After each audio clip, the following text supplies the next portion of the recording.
मूल प्रवृत्ति जीवित बने रहने की प्रक्रिया। अपने आप को बचाकर रखने की एक मूल प्रवृत्तियां इंस्टीट्यूट होती है, जो कि हो सकता है कि आर्टिफिशियल परिस्थितियों में रहने की वजह से कमजोर पड़ गई हो, लेकिन अगर आप पलटकर फिर से प्रकृति में रहने लग जाएं तो आप थोड़े ही समय में अपने अंदर एक अलग ही लेवल की इंस्टिंक्ट देखेंगे। तो इंस्टिंक्ट एक अलग पहलू है,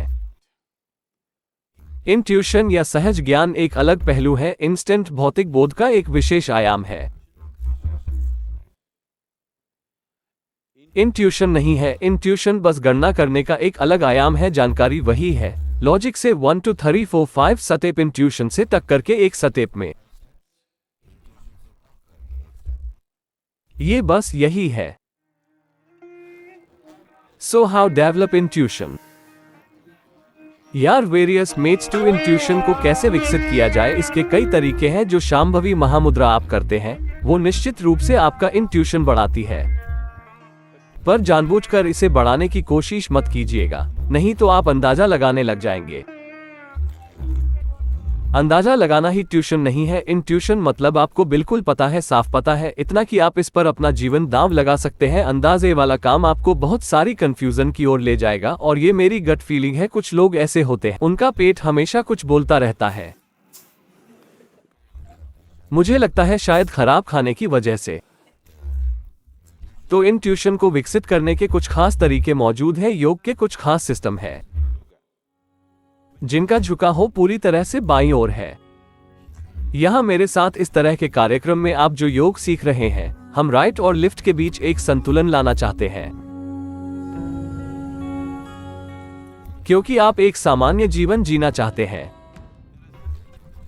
योग के कुछ ऐसे खास सिस्टम हैं जिनकी रुचि उसमें नहीं है, जिसे आप सामान्य जिंदगी कहते हैं। उनका एकमात्र जो ट्यूशन विकसित करने और जीवन को एक खास तरह से देखने में है, वो क्या करते हैं कि वो मोम लेते हैं और अपनी दाहिनी नाक को बंद कर लेते हैं 12 साल के लिए, यानी सूर्य के एक चक्र 12.25 साल के लिए वो दाहिना को बंद कर लेते हैं, और आप पाएंगे कि तार्किक मन लगभग मर जाता है। आप में विचारों की कोई प्रक्रिया ही नहीं होगी, आप बस चीजों को बस यूं ही एक नाक की तरह जान जाएंगे।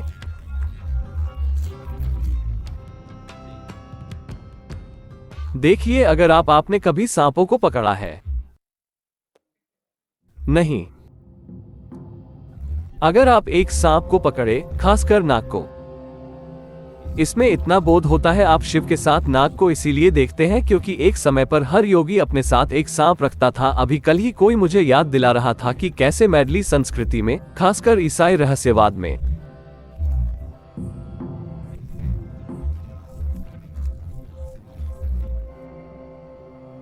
वो लोगों को सांप जैसी झड़ी लिए हुए दिखाते, क्योंकि मिडिल ईस्ट में उन्हें नाग नहीं मिल पाते थे।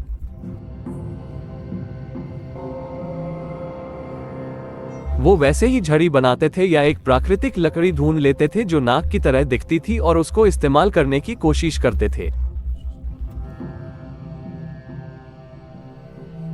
आप मूसा को एक सांप ने मां छड़ी पकड़े हुए देखते हैं, और भी कई जगह है।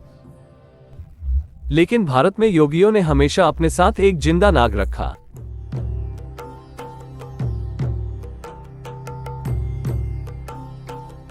क्योंकि उसका बहुत जबरदस्त होता है। वो ना आ गया जो यहां चामुंडी पर्वत पर रहता है। अगर कैलिफोर्निया में भूकंप आने वाला हो, अभी आया नहीं है, आने वाला है, अभी कुछ शुरू भी नहीं हुआ है, स्केल पर कुछ नहीं हो रहा है, लेकिन ये नाग अभी से अलग बर्ताव करने लगेगा। अगर आपकी नजर पहनी है तो आप तुरंत जान जाएंगे कि क्या होने वाला है। उसका बहुत इतना पहना है, दर धरती के इरादे वो जानता है। जो हो रहा है वो नहीं, इरादे को वो पहले से जानता है। यही वो वजह है कि आप शिव को नाग को यहां पर धारण किए देखते हैं। एक साड़ी सर, आप एक रहने वाले प्राणी को उसे कम से कम नीचे रख सकते थे, वो उसे यहां रखते हैं क्योंकि शिव कह रहे हैं कि तुम मेरे बराबर हो। उनके 3 नेत्र हैं, हर संभव चीज वो देख रहे हैं, पर वो कह रहे हैं कि नागौर में बराबर है। अगर आप मुझे पूछते हैं तो आपको इसकी भी पूजा करनी पड़ेगी, क्योंकि ये मेरे बराबर है। जितना मैं देखता हूं उतना ये भी देखता है। तो इसीलिए नाग कितना महत्वपूर्ण बन गया। अगर आप किसी योगी को एक नाक के साथ देखे हैं, मुझे नहीं, कुछ दूसरी तरह के भी हैं जो मौजी मलंग है,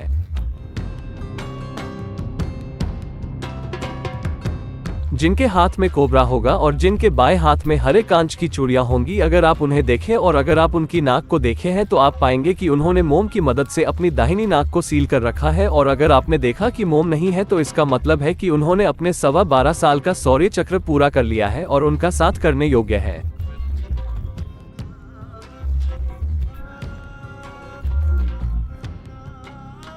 और मैं ऐसी चीजें हैं जिनकी आप कल्पना भी नहीं कर सकते, तो आप उस रास्ते नहीं जा सकते।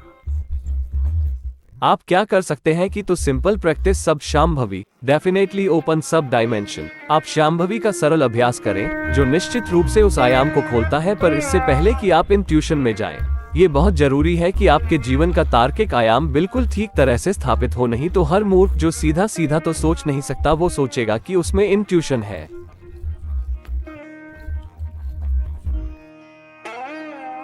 हाँ, पहले अपने जीवन के तार्किक आयाम को बिल्कुल साफ साफ स्थापित कीजिए, फिर इंट्यूशन को खोजिए, तभी अद्भुत होगा।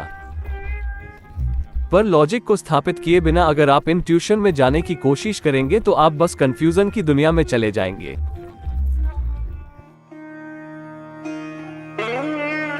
है